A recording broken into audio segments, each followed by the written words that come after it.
6 years ago, Odessa Calloway's family paid me $85,000 to vanish from her life. 6 years later, she signed away $400 million to find me again. The morning it started, I was standing in the fluorescent wreckage of Hargrove and Vance bookkeeping, watching my boss tear a corrected ledger in half in front of a client who had lied to the Heiress for 11 straight years. "She's new," Grant Hargrove said, not looking at me. "She gets confused with big numbers." I was 31 years old. I had reconciled that account down to the penny 3 times. I said nothing. I had gotten very good at saying nothing.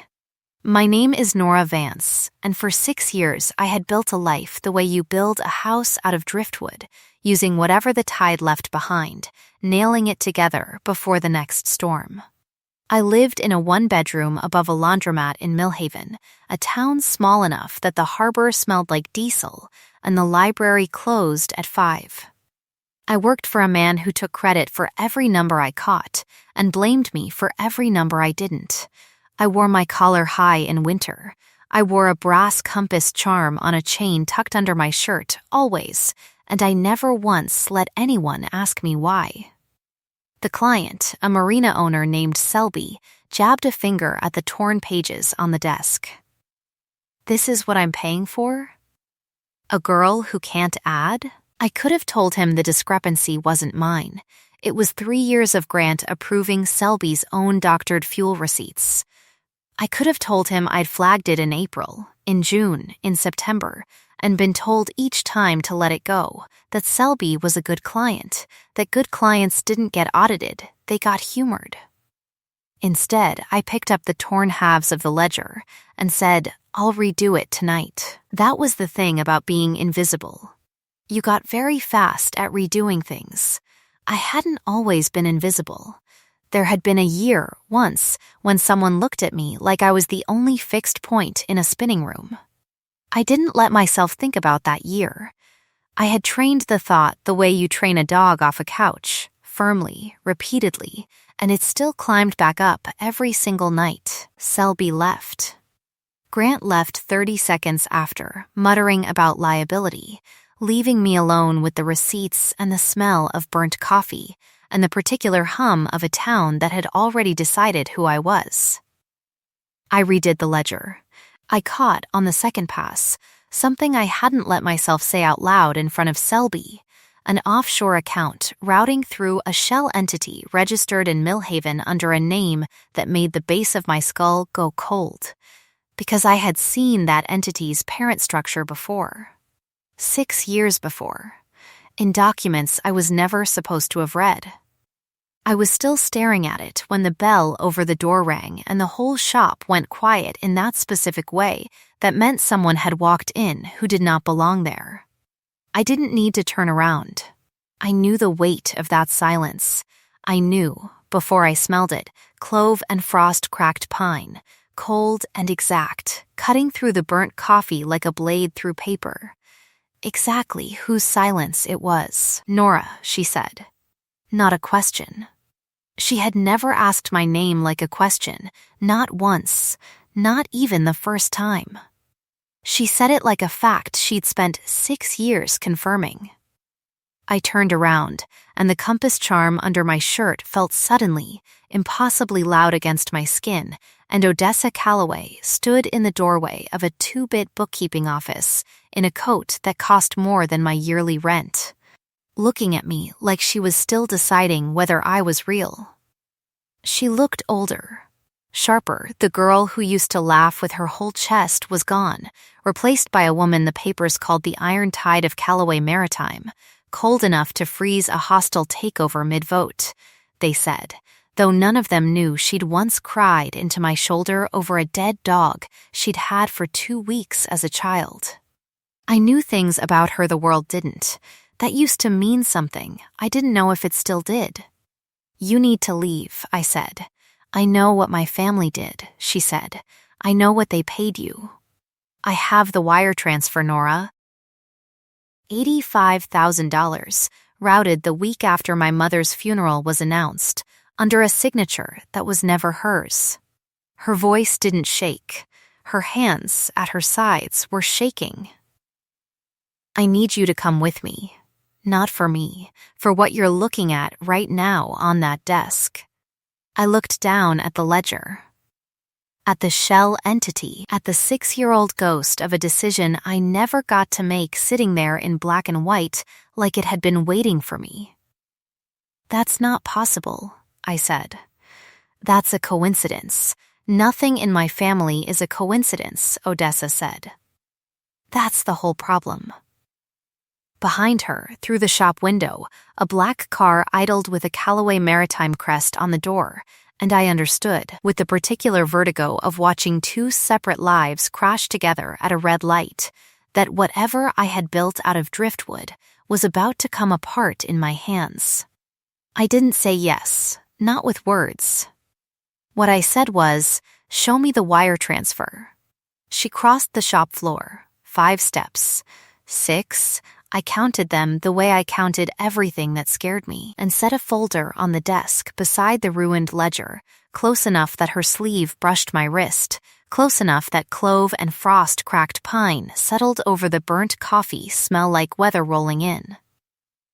I opened the folder with hands that had gone perfectly, professionally still, because stillness was the one thing my hands still knew how to do under pressure, and there it was. A forged signature I had memorized the shape of because I used to watch that woman sign birthday cards to her daughter. Marguerite Calloway's hand, badly copied, on a payment authorization dated 4 days after I'd been told, by a man in a gray suit I'd never seen before or since, that Odessa didn't want me anymore. "She never sent this," I said. "No," Odessa said. "She never got the chance." I looked up. The shop was silent, Grant long gone, Selby's fuel receipts scattered across the desk like confetti from a party nobody had wanted. 6 years of careful, deliberate invisibility sat coiled in my chest, and underneath it, older and worse, something that had never actually left. 2 hours, Odessa said. "That's what I'm asking for. Ride with me to the estate. Look at what I found. If you want to walk away after that, I will personally drive you back, and you will never see me again." Her jaw worked once, twice. I have spent 6 years telling myself you left because you wanted to. I would like the chance to be wrong. Outside, a gull screamed over the harbor. I thought about Callie's scholarship renewal due in November. I thought about the $85,000, the exact cost of a mitral valve repair plus $4,000 for what the man in the gray suit had called inconvenience, like my whole life was a line item. I thought about a promise made in the dark of a dorm room 6 years and 1 lifetime ago. I will always find you, wherever you go. I will find the way back. And how I had spent 6 years hating her for breaking it, when maybe she never had. 2 hours, I said.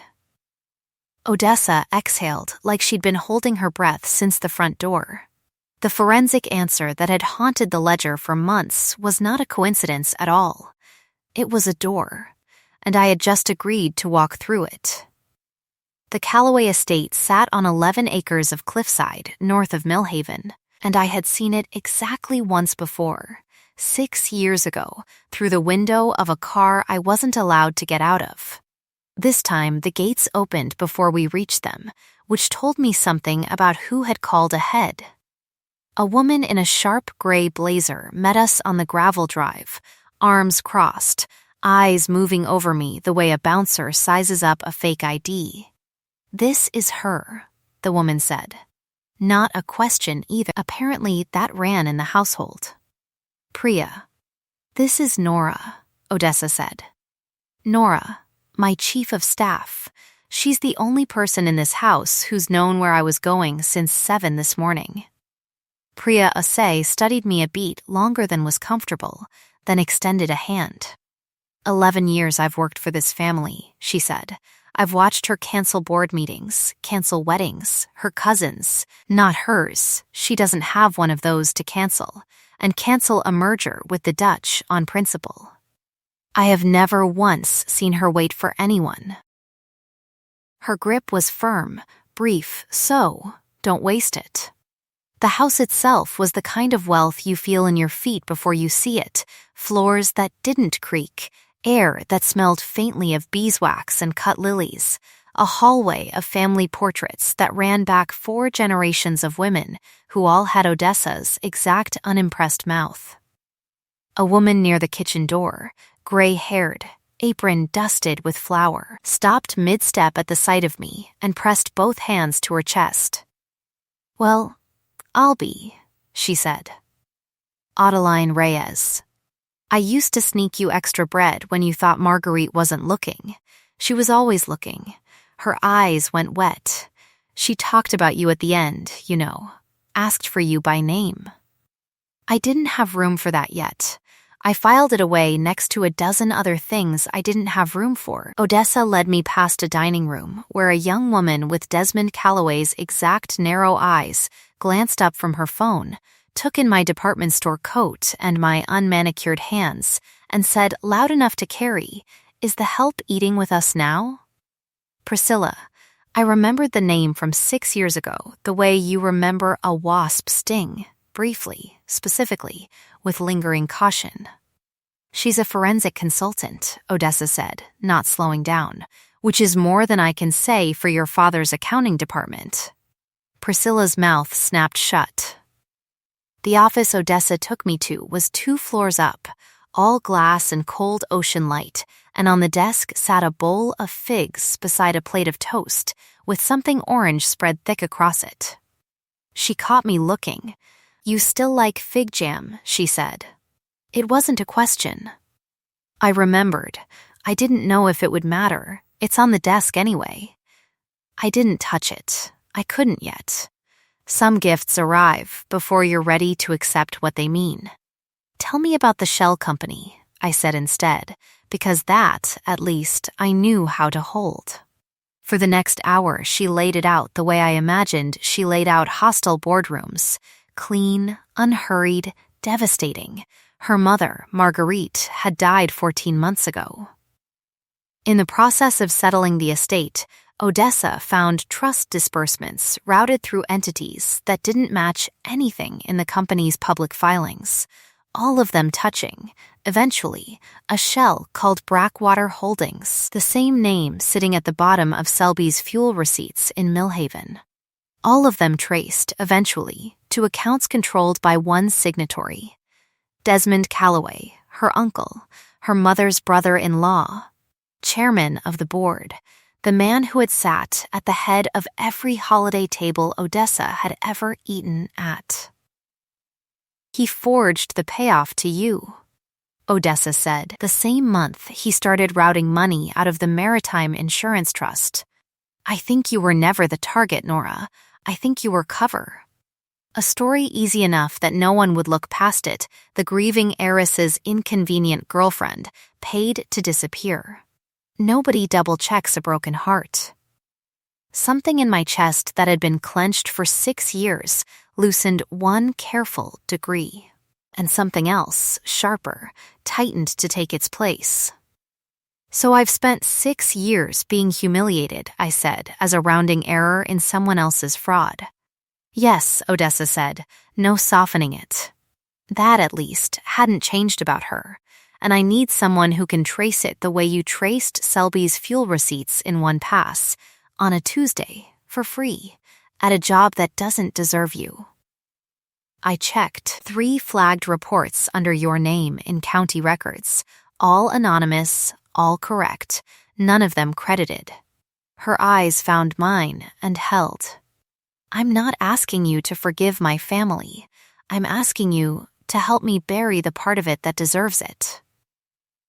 Below us, through the glass, the tide had started coming in over the black rocks, slow and patient, the way it had been coming in on this coastline for longer than either family that owned it. 2 hours is over," I said. "I know, I want it in writing.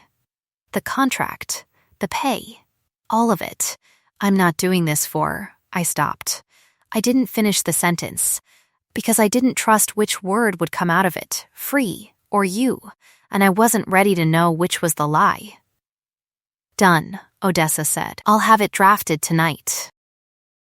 I stayed in the estate's east wing that night, in a guest room with a view of the water and a bed too soft for someone used to a mattress with a permanent dent in it. I didn't sleep. Somewhere down the hall, a light stayed on until 3, and I knew, the way you know weather before it arrives, that it was hers. By the second week, the estate had rearranged itself around the fact of me, the way a house settles around a new tenant it hasn't decided to trust yet. Priscilla stopped announcing my presence and started simply leaving rooms when I entered them, which I preferred. Otto left something warm on the stove most nights that I never asked for and always ate. And Odessa did the thing she had always done best, which was pay attention without ever calling it that. I found Callie's scholarship renewal confirmed a full month early, quietly, no note attached, and when I asked Priya about it, she only said, "That wasn't me," and looked at the ceiling like it might answer for her instead. I found, on the third morning, a thermos of coffee made exactly the way I used to take it, too much cream, a single sugar cube instead of granulated, which nobody made anymore except, apparently, this house sitting on the archive room table before I arrived. I didn't ask Odessa if she remembered. I already knew she did.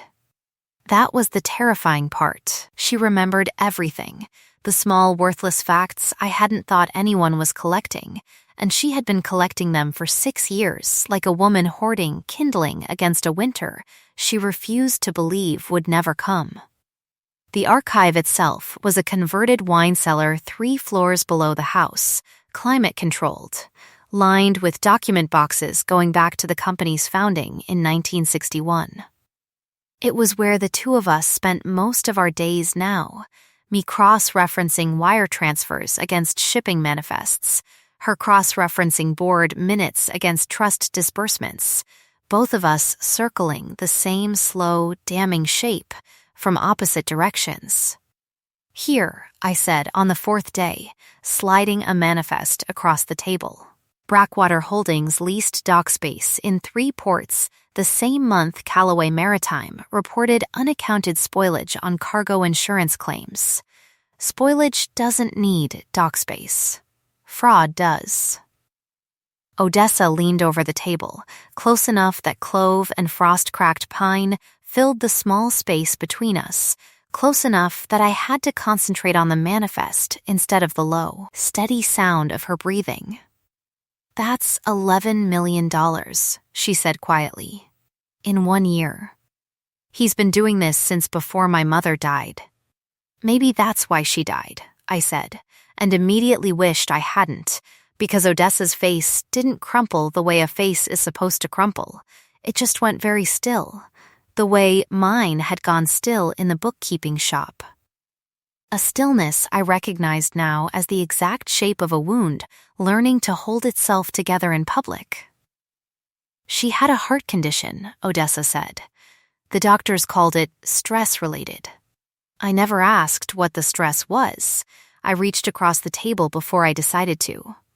My hand found hers, flat against the cold document box, and she didn't pull away, and for one long moment neither of us moved. 2 women who had spent 6 years apart learning to survive without touch relearning, badly, how to offer it. "Tell me to stop," I said, "and I will." "Don't stop," she said. Her voice had gone rougher than I'd heard it since I arrived. "Please, don't stop." I didn't kiss her. Not yet. I only turned my hand over so our palms met, skin to skin, and let that be enough. Because some doors you open slowly on purpose, so you don't break the hinges. We were still like that when Priya knocked twice and let herself in without waiting for an answer, which told me everything about how urgent whatever she was carrying must be. "Desmond wants tea," Priya said. "This afternoon." "He specifically asked for Nora." "Absolutely not," Odessa said, standing so fast her chair scraped the stone floor. "He asked by name," Priya said again, more carefully. He knows she's here. If we refuse, he'll know we're rattled. If we accept, I'll go, I said. Both of them looked at me. I've spent 6 years being a roomer in this family, I said. I'd like to sit across from the man who made me one and watch how he holds his teacup when he lies. Odessa's jaw tightened, that same old warning sign I remembered from arguments neither of us used to win outright. But she nodded once, and something in the set of her shoulders told me she trusted my read on people more than she trusted her own restraint around Desmond. And that trust, small as it was, felt heavier than the $85,000 ever had. The tea room overlooked the cliffs, all white linen and silver, and Desmond Calloway rose to greet me like I was an old family friend, instead of the woman his forged signature had erased from his niece's life. "Ms. Vance," he said, warm as a knife left too long in the sun. "Or is it still Vance? I forget which name you settled on." "It's the one on my license," I said. "The one on your wire transfer was never mine to begin with. It was Marguerite's, and you copied it badly." His smile didn't move, but something behind his eyes recalibrated, quick and cold. He poured tea he didn't need to pour, a stalling tactic dressed up as manners.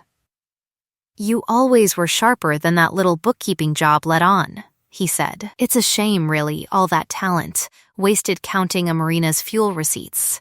I could have used someone like you. Years ago, he set the pot down with exact, deliberate care. I still could. There are more comfortable arrangements than the one you're currently in. Ms. Vance, my niece, is impulsive. Sentimental. It burns people. Eventually, it burned you once." "You burned me once," I said. "She just got blamed for it." His smile finally slipped, 1 degree, enough to see the man underneath it. "Your sister," he said, softer now, almost gentle, which was somehow worse. "Callie, 2nd year of her nursing program, isn't she? Scholarships are such fragile things. A single complaint to the right board, a single question about her transcript's authenticity." He shrugged, one shoulder, like he was discussing weather. "I'd hate to see 6 years of careful disappearing undone by carelessness now." I set my own cup down without drinking from it. My hand didn't shake. I had gotten very good at that, too. "You forged a dead woman's signature to pay me off and hide $11 million of fraud," I said. "I have the manifest, I have the wire routing, and I have absolutely nothing left to lose by making sure every board member at Callaway Maritime knows exactly what kind of man has been sitting at the head of their table."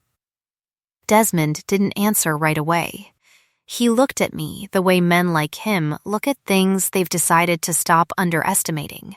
And that, more than anything he'd said, told me I'd finally landed a hit that mattered. "We'll see," he said, "whose signature the board trusts more in the end." I left the tea room with my hands finally shaking, out of his sight, and found Odessa waiting in the hallway, arms crossed, having clearly not gone far. "He threatened Callie," I said.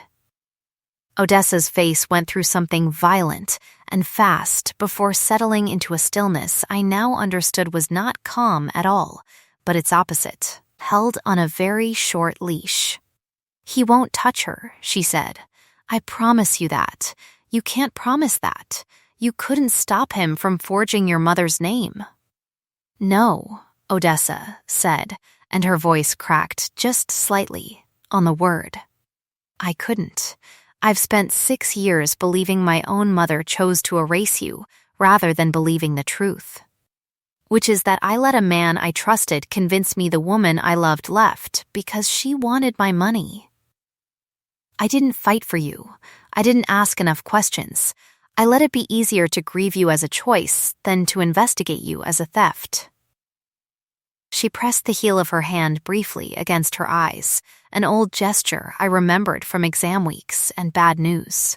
one I hadn't seen in 6 years and had somehow still kept a place for.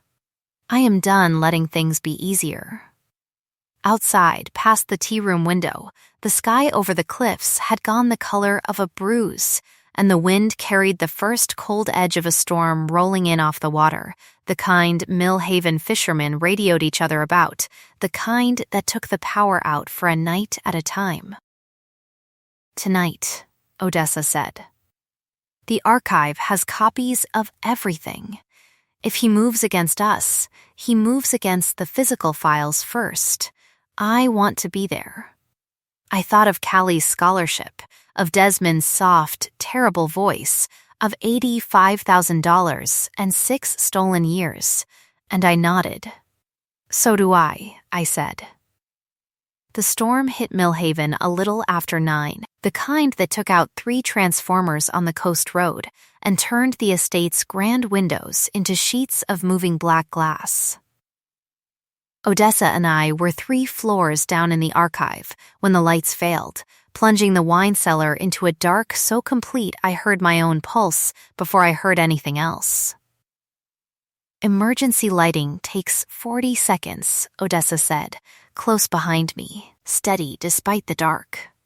Don't move." There's a step. I heard the crash before I understood it.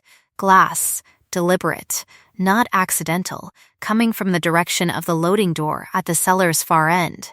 Then footsteps, fast, and a beam of a flashlight sweeping low across document boxes clearly marked with dates I now knew mattered enormously.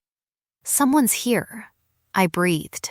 Odessa's hand found my wrist in the dark and pulled, hard, behind a bank of shelving, and I went with the motion instead of fighting it, my back against cold stone, her body angled slightly in front of mine in a way that told me, more than any speech could have, exactly where her instincts landed when the choice was fight or protect. The intruder, a man, broad-shouldered, moving with the careless confidence of someone who thought the house was empty, reached the shelf holding the Brackwater files.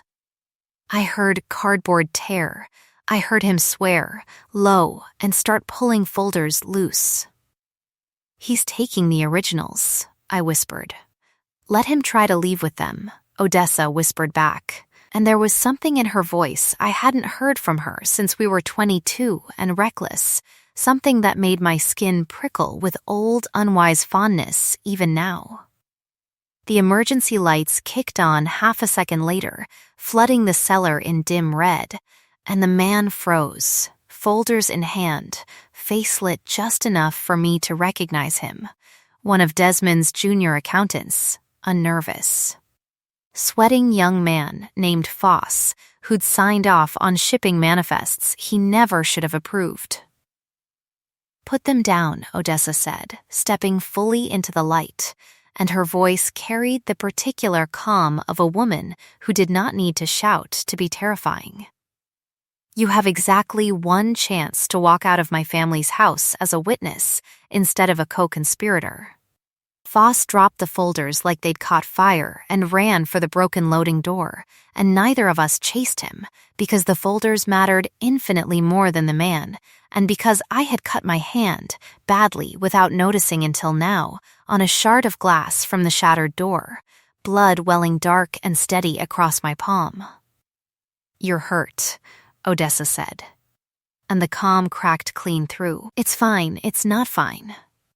She had my hand in both of hers before I finished the sentence, gentle in a way that contradicted every hard line of her a moment ago, pressing a folded handkerchief against the cut with a steadiness that didn't match the fear plain on her face. "Sit, please."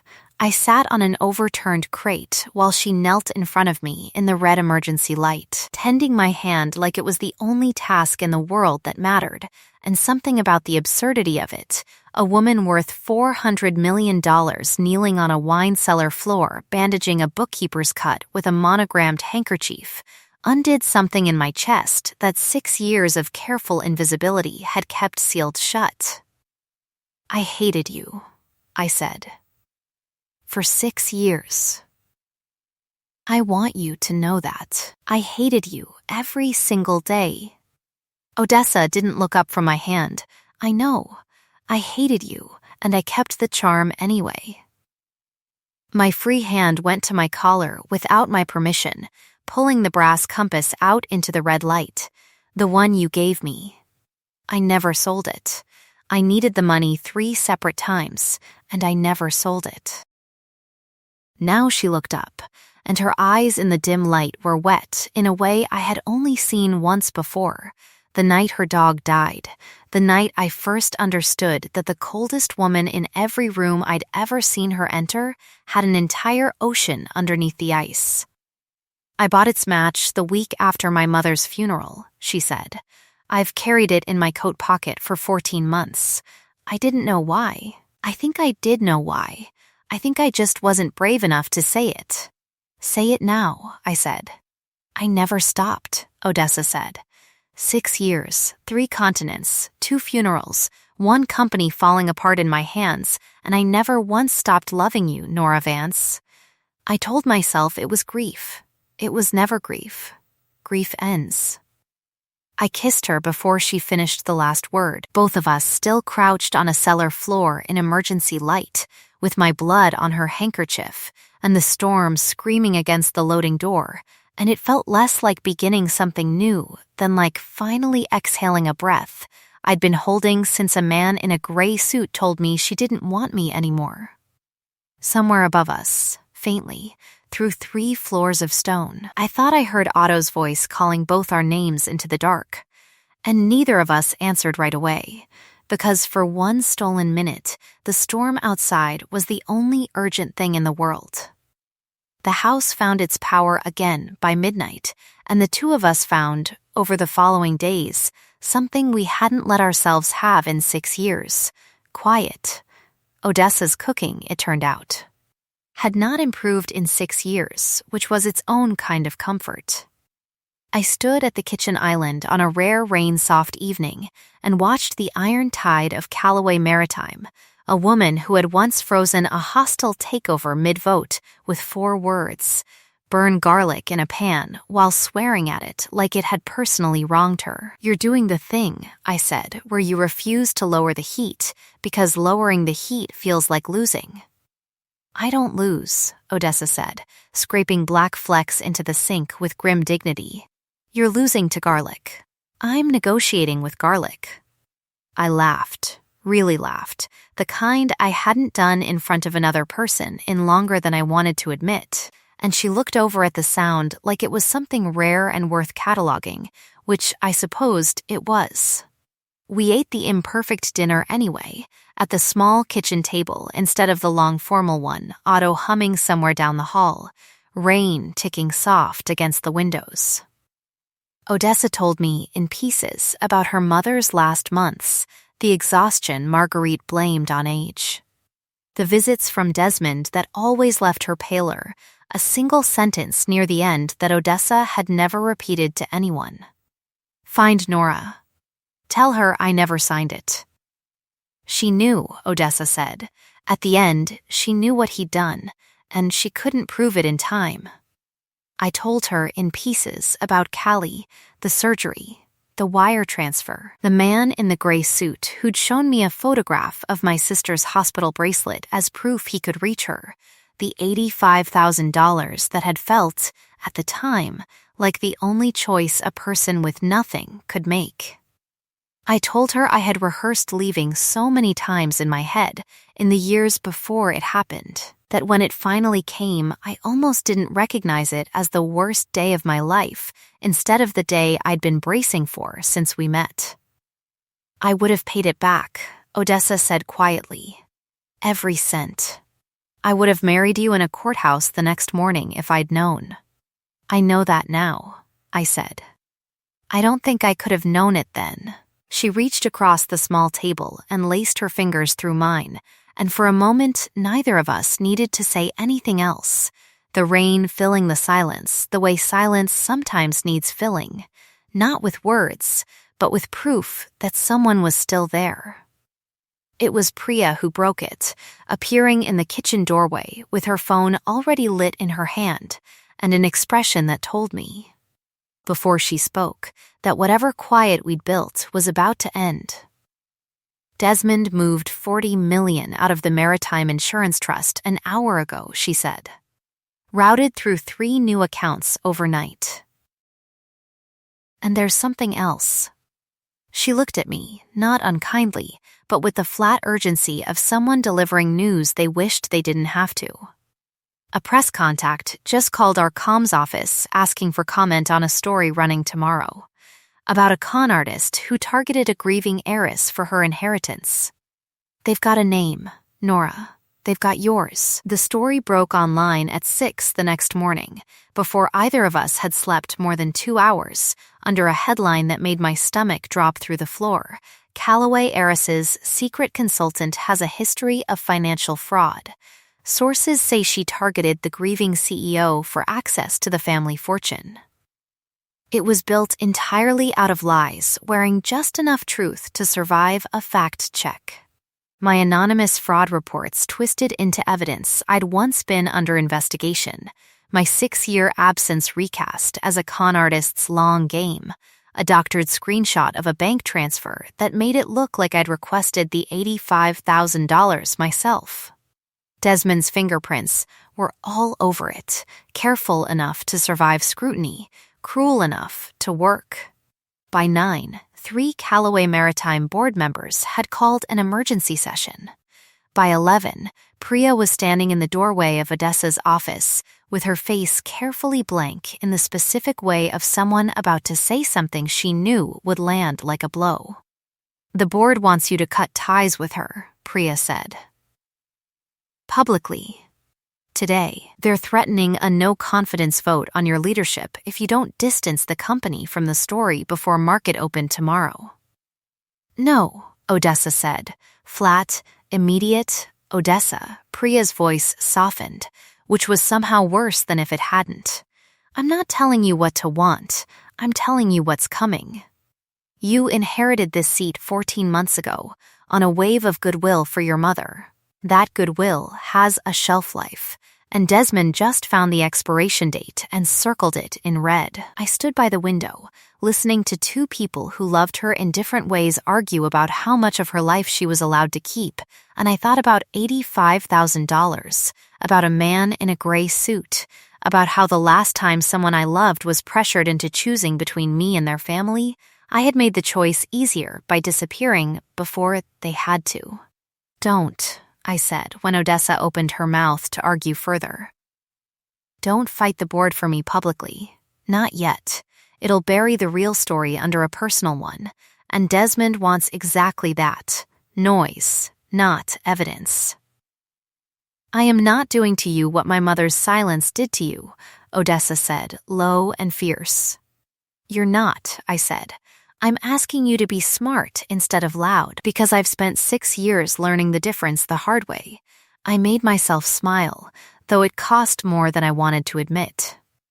"Let the papers have their story for one news cycle. Let Desmond think he's won. We use the time." She hated it. I watched her hate it, jaw tight, hands fisted at her sides, every instinct in her built for confrontation, instead of patience. But she nodded, once, sharp, and said, "1 cycle. That's all he gets." The public statement went out at noon, careful, lawyered, distant, referring to me only as an independent forensic consultant whose engagement is under internal review. I read it standing in the guest room I'd been staying in, and even knowing why, even having asked for exactly this, the coldness of the language landed somewhere old and tender, a wound shaped exactly like a man in a gray suit telling me she didn't want me anymore. Priscilla found me there an hour later, leaning in the doorway with an expression of profound satisfaction. "The help doesn't sit at this table," she said, echoing her father's old joke from the dining room. "And apparently the help doesn't stay in this house either." Pity. It was almost interesting, watching her slum it. I didn't answer her. I was already folding the 2 shirts and single spare pair of shoes I'd brought with me, back into the same battered duffel bag I'd carried out of my old life 6 years ago, hands moving with the terrible, practiced efficiency of a woman who had done this exact motion before and sworn she never would again. The compass charm sat cold against my collarbone. I thought about the ferry schedule out of Millhaven. I thought about how easy it would be, how familiar, to become a rumor again instead of a scandal, to let this be one more story where I disappeared quietly so someone else's life could stay clean. I had the duffel bag zipped and my hand on the door when I stopped, because I remembered, with sudden and total clarity, the exact sound of Odessa's voice in a cellar during a storm saying I never stopped, and I understood that if I walked out this door now, I would not be protecting her from a scandal. I would be finishing the job Desmond had started 6 years ago and calling it dignity. I unzipped the bag. I sat down on the edge of the bed instead, and for the first time in 6 years, I let myself get angry instead of small. I did not leave Millhaven that night. I called Dee.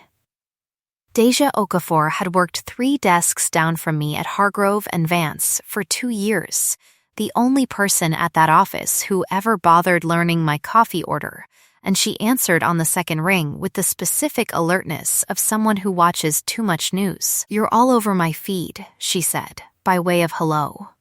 "Please tell me you didn't actually seduce an heiress for her trust fund, because I will be so disappointed in your total lack of ambition if the payout's under $1 billion.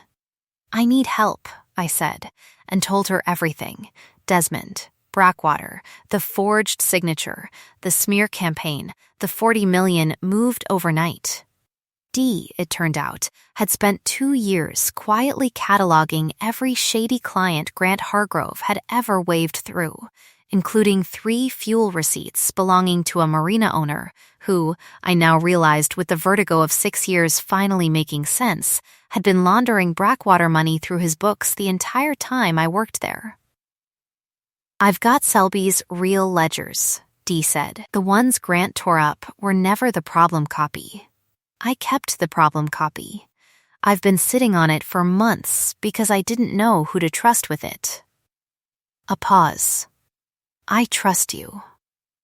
By the next afternoon, working from the estate's archive with Priya running interference against a board that wanted answers by Friday, I had built the thing I'd spent 6 years being too invisible, too small, too disbelieved to build, an airtight chain connecting Desmond Calloway's signature to Brackwater Holdings to Selby's Marina, to $11 million in falsified spoilage claims, to a single damning voicemail Dee had recorded months ago without meaning to, of Desmond personally instructing Selby to keep the fuel numbers soft in exchange for looking the other way on dock fees. There was one problem.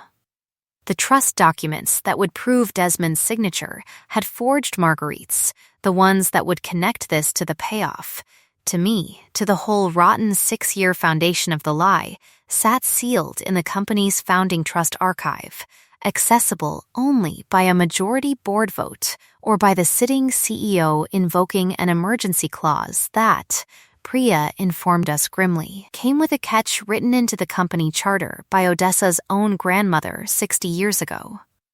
If you invoke emergency access and the fraud isn't proven within 48 hours, Priya said, reading from the charter with a flat, careful voice, the acting CEO forfeits her inheritance claim to the family trust. Permanently, it reverts to the next eligible signatory. Desmond, Odessa said. Desmond, Priya confirmed. The room went very quiet. $400 million, a company, a name on a building, everything Odessa had spent 14 months since her mother's death trying to hold together with both hands, balanced against 48 hours, and a woman she had found, lost, and found again in the space of 2 weeks. "Do it," Odessa said, before I could tell her not to, before I could even finish deciding whether I had the right to ask. "Odessa," I signed away 6 years of my life to a story my uncle wrote for me, she said, turning to face me fully, and there was nothing cold in her at all now, nothing of the iron tide the papers loved to print. I am not going to let a clause in a document my grandmother wrote for a different world cost me the truth. Or you. Her hand found mine, steady despite everything. I would rather have you and nothing else than everything else and not you. I have already lived that version. I didn't survive it well. She signed the emergency clause that night, in front of Priya as witness, her signature, real, unforged, unshaking. Releasing the sealed trust archive, and with it, her claim to every cent of the inheritance that came attached to her name, effective in 48 hours unless the fraud was proven beyond dispute. The 48 hours gave us everything Desmond had spent 6 years hiding, the forged authorization, dated and stamped, alongside Marguerite's genuine signature from the same week for comparison, damning in a way no expert testimony could have argued against. It also gave Desmond, watching his empire collapse in real time from whatever office he was hiding in, exactly one desperate move left to make. He made it at 9 the next morning, arriving unannounced at the estate with 2 men I didn't recognize and a folder of his own, demanding to see Odessa in the front hall like a man who still believed, on some level, that the house was his to command. "You'll destroy this family," he said, voice pitched to Carrie, over the word of a woman I paid to disappear once already. "I'll destroy you," Odessa said, over $11 million of stolen trust funds and a forged signature on my dead mother's name. Nora is simply the reason I finally looked hard enough to find it. Desmond's composure cracked at that, fast and total, the way ice cracks under weight it was never built to hold. He crossed the hall toward her, not fast, but wrong. The wrongness of it registering in my chest a half second before Odessa's whole body shifted into something coiled and furious, something I recognized from the cellar, something that would have put him on the marble floor if I hadn't caught her arm. "Don't," I said. "Let the law bury him, not you." Odessa stopped. Her chest heaved once, twice, every muscle in her arm still locked under my hand, and then, slowly, she stood down, and Desmond Calloway looked at the 2 of us standing shoulder to shoulder in his sister-in-law's front hall, and understood, for the first time in 6 years, that he had lost.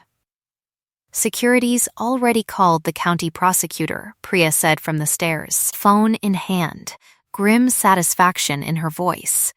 "They'd like a word, Mr. Calloway, about Brackwater Holdings." The Calloway Maritime shareholder meeting convened 9 days later in a glass-walled hall downtown, 300 seats filled with board members, press, and the particular species of old money onlooker who had spent 6 years believing exactly the story Desmond built about a broken-hearted heiress and the con artist who'd once fooled her.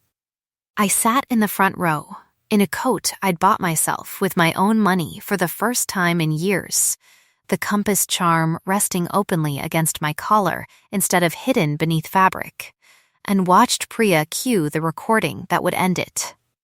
Desmond's own voice filled the hall, flat, careless, caught on a call he never dreamed would outlive his certainty that no one was listening. "Keep the fuel numbers soft, Selby. Nobody double-checks a broken heart." The room went dead silent, then erupted, 300 people rearranging 6 years of assumptions in real time, while Priscilla, 2 rows back, slid low enough in her seat to nearly disappear. Odessa took the podium after the recording ended, and I watched a room that had spent 9 days calling her naive, compromised, unfit, go quiet the way rooms go quiet for people they've finally stopped underestimating. "For 14 months," she said, "I let a man I trusted tell me who to grieve and how." 6 years ago, he told my family a woman I loved left because she wanted my money. 9 days ago, that same man told this board she was a con artist targeting mine. Both stories were his. Both were lies. The truth is considerably less flattering to him and considerably more flattering to her. She looked, briefly, at me, and something in the room shifted at the plainness of it, the total absence of anything hidden. Nora Vance built the case that is about to see my uncle indicted, using evidence he tried to bury the same way he once tried to bury her. I am not standing here to ask this board's forgiveness for loving her. I am standing here to tell you she has earned every ounce of the credit this family owes her, publicly, starting now. The vote to remove Desmond from the board passed without a single dissent. County prosecutors, waiting outside with a warrant already signed, took him from the building in view of the same press who'd printed his lies 9 days earlier, and I watched Priscilla's face as her father was led past her, not sympathy, exactly, but something closer to a woman finally seeing clearly a house she'd been raised inside without ever questioning its foundation. Afterward, in the quiet of a side room while the board reconvened to formally restore Odessa's inheritance claim, she found me by the window, the city spread gray and glittering below. "I have something for you," she said, and pressed a small box into my hand, brass, weathered exactly the way mine was, a compass charm identical to the one at my throat except for a single line engraved along its inner edge that hadn't been there 6 years ago. "You never have to find your way back. You're already home." "Tell me to stop," she said, voice rough, "and I will." "Don't stop," I said, "not ever again." She kissed me there, by the window, with the city watching and the last 9 days finally, fully behind us, and somewhere below the glass I heard the low, distant sound of a boat horn from the harbor, patient and constant, the way the tide had always been. The bond took 3 days after that to settle properly, but the claiming came that same night, back at the estate, in the quiet of Odessa's room with the storm long past and the windows open to let the sea air in. She asked me twice before she ever touched the gland at my throat, once with words, once, softer, with her mouth an inch from my skin, waiting. "Ask me again," I said. "Nora Vance," she murmured, "may I?" "Yes," I said. God, yes, the bite, when it came, was gentle and certain, and the bond that opened between us afterward felt less like something new than like a door finally being unlocked after 6 years of both of us pretending we didn't still have the key. 6 months later, on a morning bright enough to make the cliffs look gold instead of gray, Odessa knelt on the same stretch of grass where her mother used to grow roses, opened a small velvet box with hands that, for once, were not entirely steady, and asked me a question I'd spent 6 years believing I would never hear again. I said yes before she finished asking. She laughed, that old, whole-chested laugh I remembered from before the world tried to teach her not to, and slid a ring onto my finger that matched, in its setting, the compass charm still resting at my throat. The wedding happened in autumn, on the cliffside lawn, under a white canopy strung with lights that came on just as the sun went down over the water. Callie stood beside me in a pale blue dress, healthy and laughing, and 24 years old, the same age I'd been when a man in a gray suit tried to convince me her life was worth my disappearance. She squeezed my hand before I walked toward Odessa and whispered, "You found your way back." And I told her the truth, that I never really had to, because someone had been keeping the door open the whole time. Priya read a short, blunt toast that made half the guests cry and the other half laugh, ending with the line she'd first said to me in the estate driveway. 11 years I've worked for this family. I have never once seen her wait for anyone. I'm glad, for once, she finally didn't have to. Otto cried through the entire ceremony, and told anyone who'd listen that she'd known. She'd always known from the very first slice of stolen bread. Desmond Calloway was sentenced that winter to 11 years for fraud, embezzlement, and forgery. 1 year, the judge noted almost gently, for every year of Calloway maritime records he'd falsified. Priscilla's trust, drawn from the same tainted funds, was frozen pending restitution.